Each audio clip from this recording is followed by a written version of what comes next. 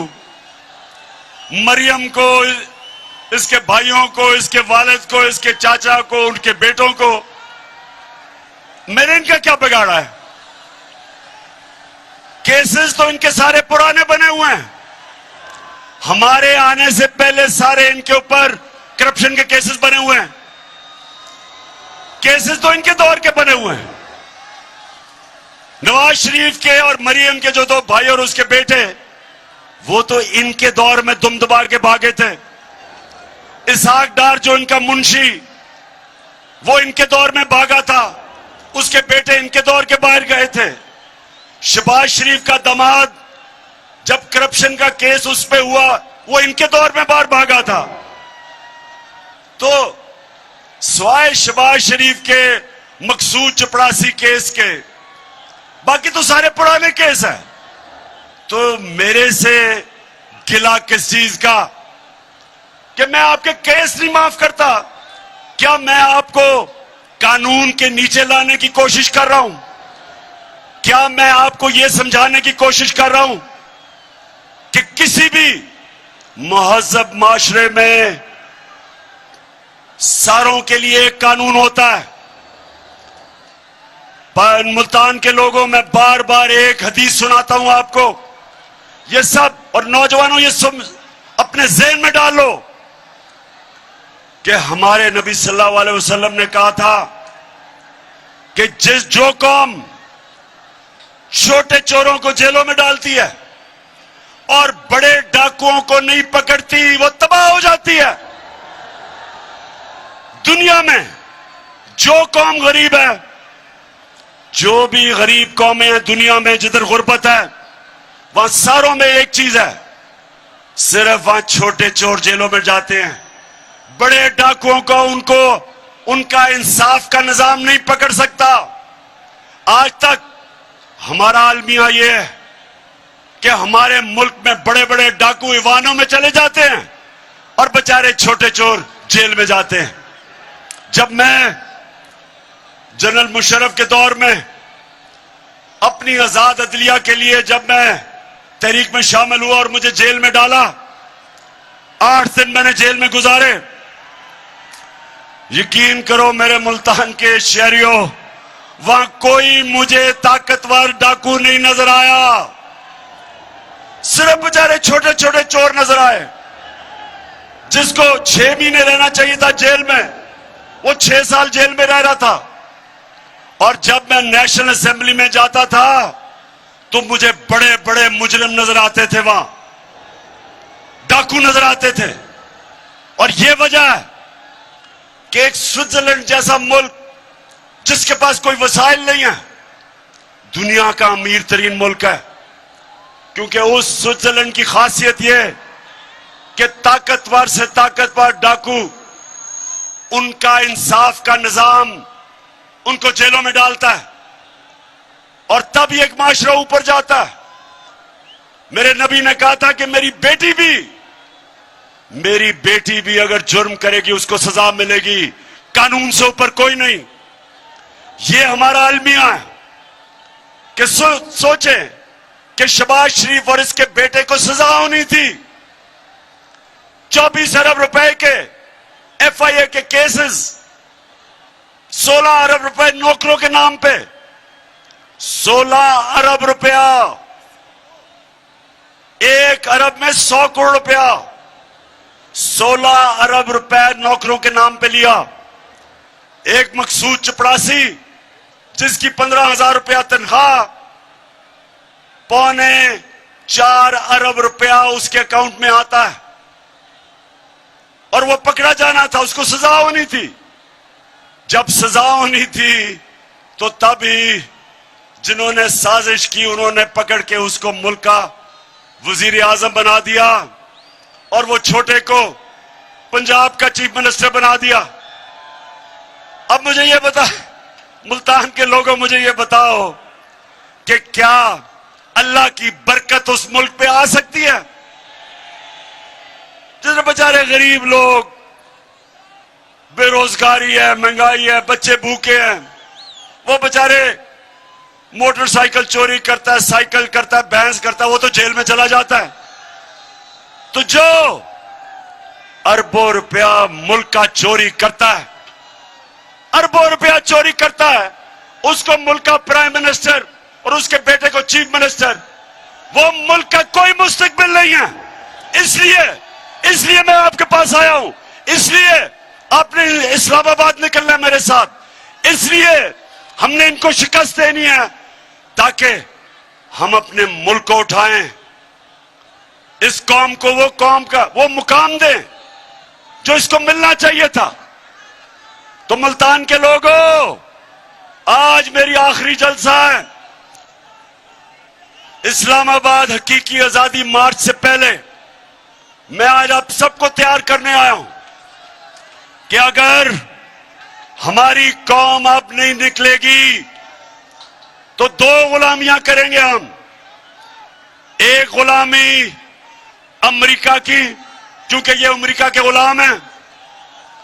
दूसरी गुलामी डाकुओं की, जो ये 30 साल से मुल्क को लूट रहे हैं। इसलिए फिर से मुझे बताएं कि आप तैयार हैं? बताएं, तैयार हैं?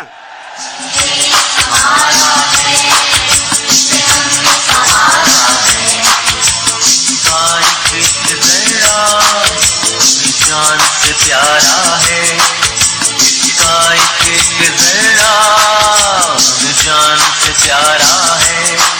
ये देश, ये देश, ये देश हमारा है, ये देश हमारा है, ये देश हमारा है। तो मैं मुल्तान, मुझे पता है गर्मी है और मुल्तान में तो अल्लाह का गर्मी का खास ही करम है, लेकिन जब इनकलाब आता है तो ना गर्मी, ना सर्दी, ना बारिश। इंसान जब अपने मुल्क की आजादी के लिए खड़ा होता है फिर वो अपनी जान पे खेलता है। और अगर मुझे गर्मी नहीं लगती मेरी उम्र में, तो आप तो सब मेरे से छोटे हैं।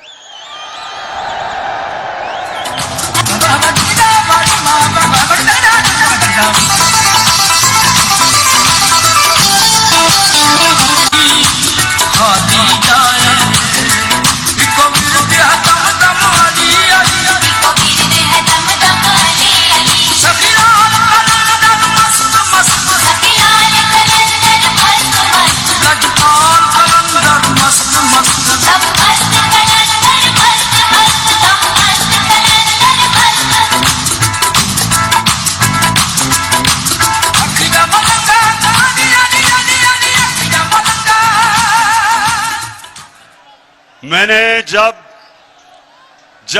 मैं हटा प्राइम मिनिस्टर बन के, तो तब मैंने फैसला किया था कि मैं तो अब निकलूंगा सड़कों पे। और मैंने सोचा था कि चाहे मुझे अकेला भी निकलना पड़े तो मैं निकलूंगा, क्योंकि मैं अपने अल्लाह को, मैं जब भी अपने अल्लाह के पास जाऊंगा तो मैं उसे कहूंगा कि अल्लाह, मैंने अपने मुल्क के लिए पूरी कोशिश की, लेकिन मुझे तब अंदाजा नहीं था कि सारी मेरी कौम खड़ी हो जाएगी मेरे साथ।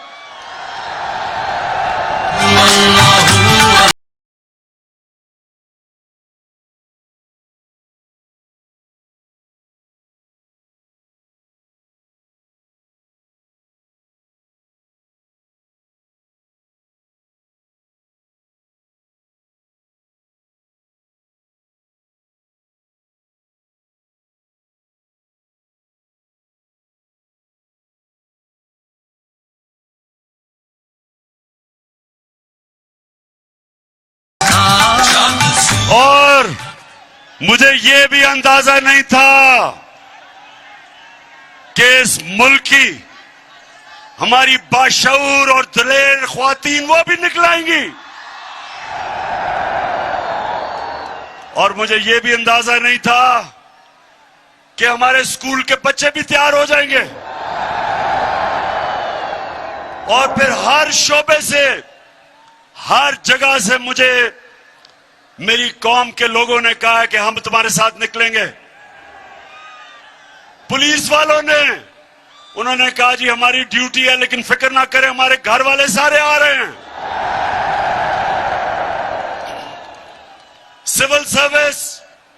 सिविल सर्विस सबसे डरपोक होते हैं, वैसे सबसे बुज़दिल ब्यूरोक्रेसी होती है। उन्होंने भी कह दिया कि हमारी फैमिली आपके साथ आ रही है। और हमारे फौजी उधर भी, वैसे ही पिंडी पास है, वहां से तो वही तैयार हुए हैं फैमिलीज आने के लिए। और जो हमारे एक्स सर्विस, जो रिटायर्ड फौजी हैं, जिन्होंने अपने मुल्क के लिए अपनी जानें कुर्बान की हैं और देखा अपने फैमिली मेंबर्स, अपने दोस्तों को शहादत देते हुए, खास तौर पे जो अमेरिका की जंग में हमें लेके गए थे, आज तक हमारे फौजी कुर्बानियां दे रहे हैं उसके लिए। तो जिनको खास एहसास है और जिनको पता है कि आजादी कितनी जरूरी है कौम के लिए, गुलाम कौम की कोई कदर नहीं करता, सिर्फ आजाद कौम की इज्जत होती है। तो जो है हमारे रिटायर्ड फौजी, वो भी सारे तैयार हैं, वो भी आ रहे हैं। और इंशाअल्लाह इस्लामाबाद में जो मैं देख रहा हूं अवाम का समुंदर, वो पाकिस्तान तो छोड़े, मैं समझता हूं दुनिया में कभी इतना बड़ा समुंदर नहीं लोग देखेंगे इंशाअल्लाह।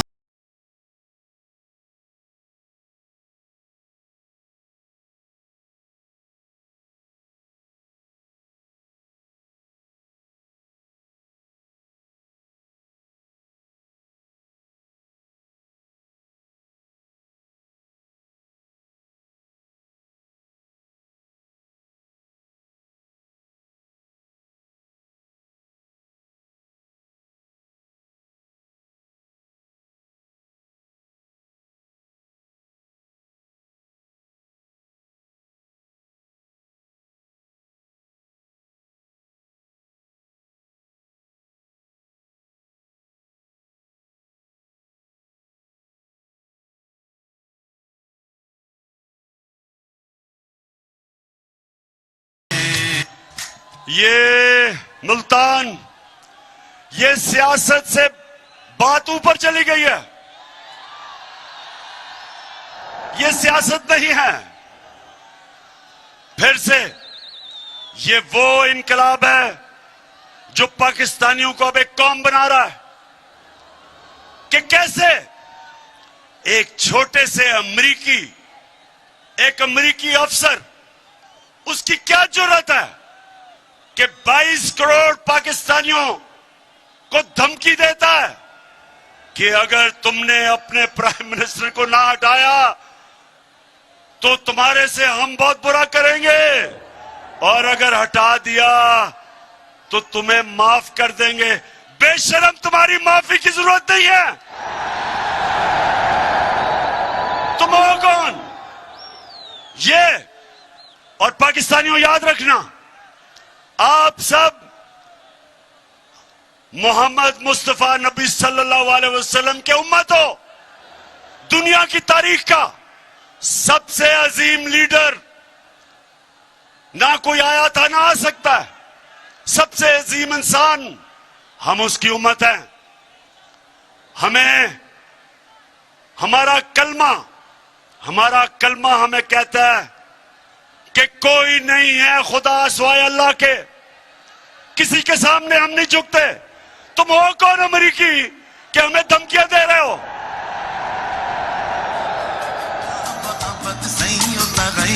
के वली है हम, मुस्तफा भी है।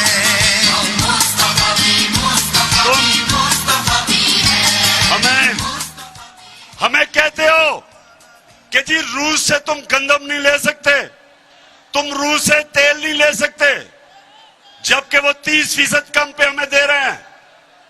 सोचें, 30% कम हाँ आपको पेट्रोल भी और फजल रहमान भी बेचे और गंदम भी बेचे, लेकिन अमेरिका सरकार कह रहा है कि इजाजत नहीं है। लेकिन हिंदुस्तान, ये सुने, हिंदुस्तान अमेरिका का स्ट्रेटेजिक एलाय है। हिंदुस्तान को उन्होंने कहा जी रूस से तेल ना खरीदो। हिंदुस्तान ने क्या जवाब दिया? हिंदुस्तान ने कहा हम एक आजाद मुल्क हैं, हम रूस से तेल लेंगे क्योंकि हमारे मुल्क में गुर्बत है।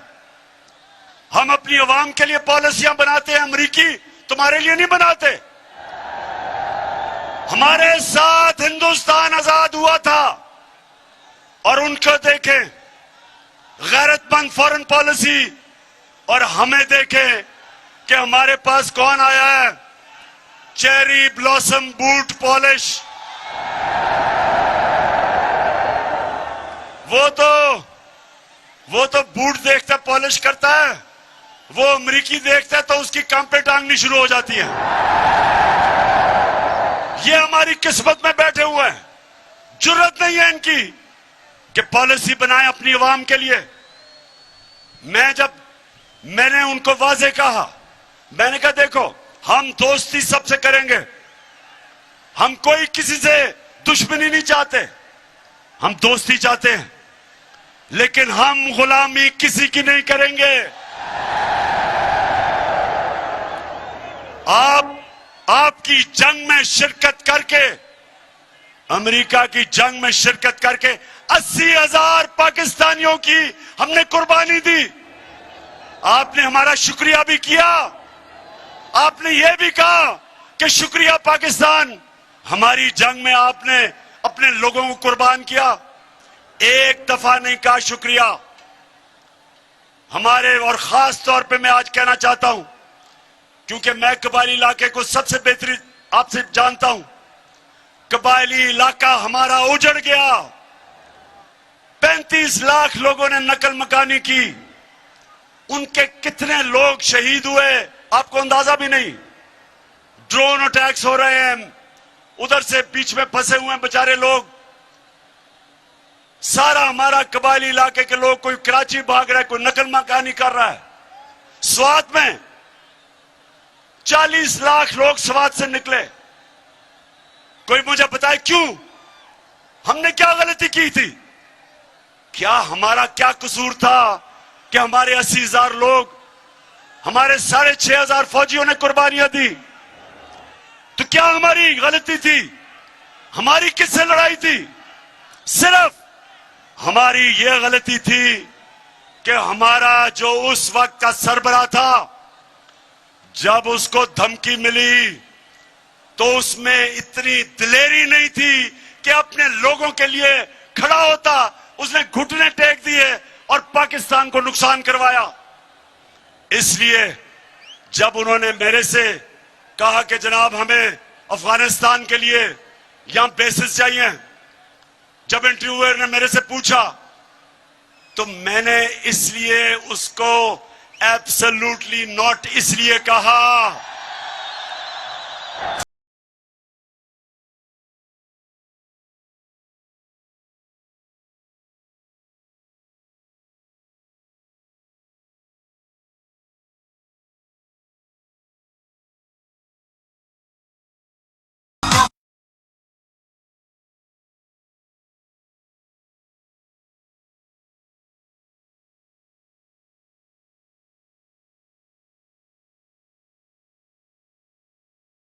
अमन में हमेशा शिरकत करेंगे, लेकिन आपकी किसी जंग में, पाकिस्तान किसी की जंग में शिरकत नहीं करेगा। क्योंकि मुझे आप 22 करोड़ पाकिस्तानियों ने मुंतखब किया था। मेरा काम है कि आपकी जान और माल की हिफाजत करूं, आपकी बेहतरी का सोचूं। मुझे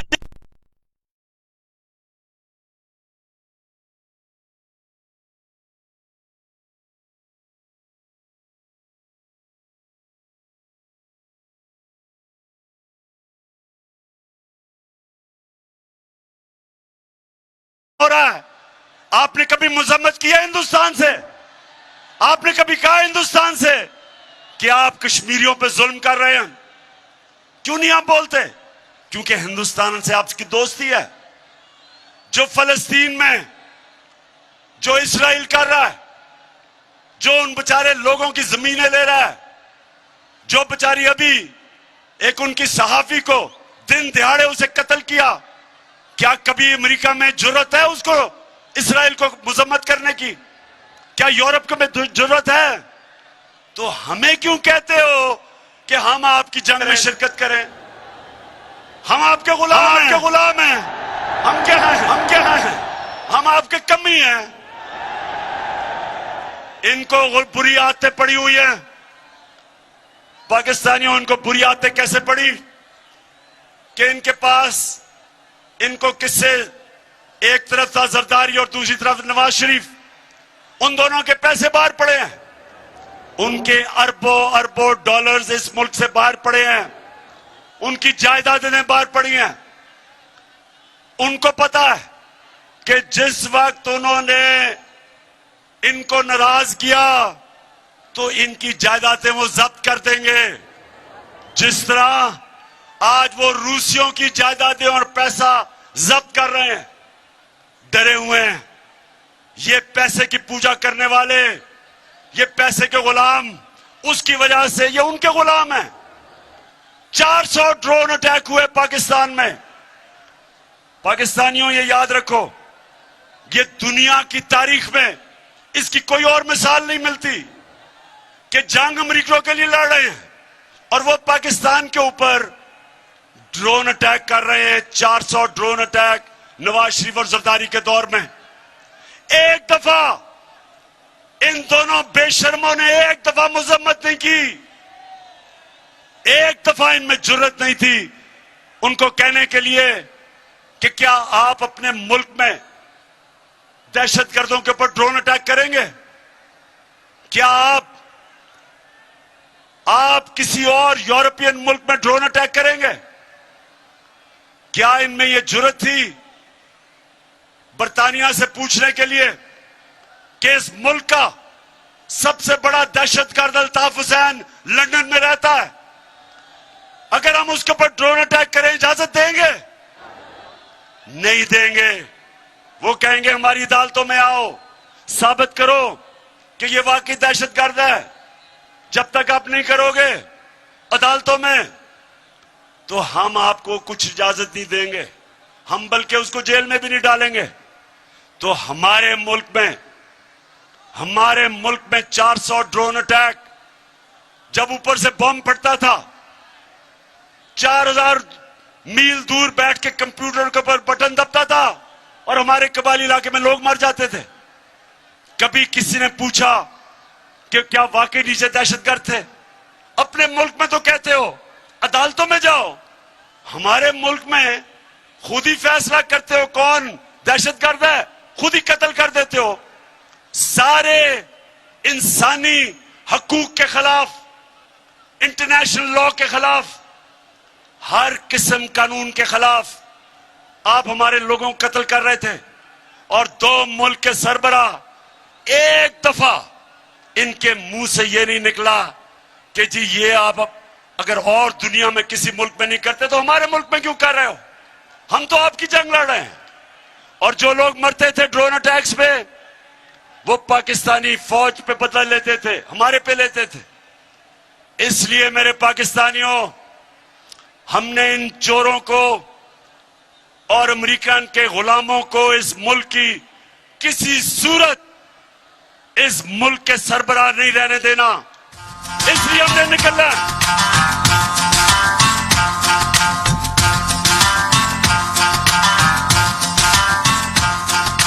डट के खड़ा है अब इमरान, ठीक करेगा सब कप्तान। नया बनेगा पाकिस्तान, नया बनेगा पाकिस्तान, नया बनेगा पाकिस्तान। डट के खड़ा है अब इमरान, नया बनेगा पाकिस्तान। डट के खड़ा है अब इमरान, ठीक करेगा सब कप्तान। नया बनेगा पाकिस्तान। आखिर में मुल्तान, अच्छा जी, अब मैंने फैसला करना है कि किस दिन आपको मैंने इस्लामाबाद बुलाना है।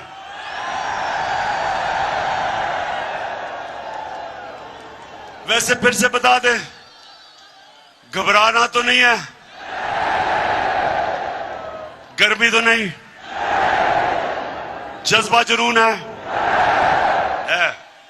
तो सुने, हमने क्योंकि आज कोई नई डेवलपमेंट हुई है, लोटों को डिस्क्वालीफाई कर दिया गया।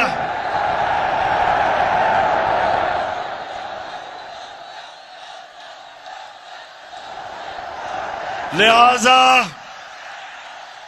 मैंने इतवार को पेशावर में अब अपनी कोर कमेटी को बुलाया है और आपको भी बता दूं, फैसला अब हमने करना है 25 और 29 मई के बीच में। इंशाल्लाह परसों मैं आपको वाजे कर दूंगा ताकि आपको पूरा टाइम मिल जाए, तैयारी का टाइम मिल जाए। तो 25 से लेके 29 तक आपको डेट परसों मिल जाएगी। मैं चाहता हूं आप सब तैयारी करें। ख्वातीन आपने अलहदा तैयारी करनी है, नौजवानों अलहदा करनी है, मुल्तान के लोगों अलहदा करनी है। और इंशाल्लाह अवाम का समुंदर जब आएगा तो हमने सिर्फ एक चीज इनसे मांगनी है, एक चीज मांगनी है, असेंबली जिस दिन कब डिसॉल्व होगी और इलेक्शन कब अनाउंस करेंगे। मुल्तान की मैं सारी अपने member of parliament, MPs, MNAs, सारे जितने मेरे ऑर्गेनाइजर्स, मैं आज सबको, आपको भी, मैंने आप सबको आज खराज तहसीन पेश करता हूं कि मैंने इतना बड़ा जलसा मैंने कभी मुल्तान की तारीख में नहीं देखा। मुबारक हो आपको। पाकिस्तान जिंदाबाद।